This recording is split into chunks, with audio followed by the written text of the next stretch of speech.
சிலைங்கூர் Sungai பிசாங் நீர்வீழ்ச்சிக்கு சென்ற 11 மலையேறிகள் அங்குள்ள ஒரு சுரங்க பாதையில் திடீரென சிக்கிக்கொண்ட சம்பவம் பெரும் பரபரப்பை ஏற்படுத்தியது. கனமழை காரணமாக ஆற்றில் நீர்மட்டம் உயர்ந்ததே இதற்கு காரணமாகும். நேற்று மாலை சுமார் 4 மணியளவில் ஸ்லாயாங் தீயணைப்பு மற்றும் மீட்புத் துறைக்கு இதுகுறித்த அவசர அழைப்பு கிடைத்தது. சம்பவ இடம் விரைந்த மீட்புக் குழுவினர் ஆற்று நீர் மிக வேகமாக பாய்ந்ததால் 11 பயணிகள் சுரங்கப்பாதைக்குள் வெளியேற முடியாமல் தவிப்பதை கண்டறிந்தனர்.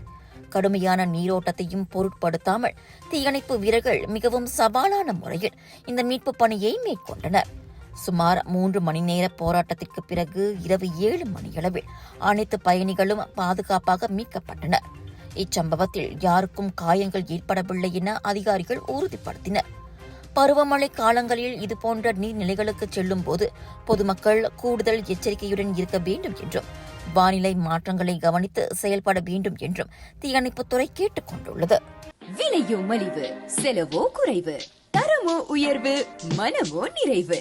மக்களின் தேர்வு என்ரிகோஸ் முழு ஆடை சத்துள்ள பால்மாவு.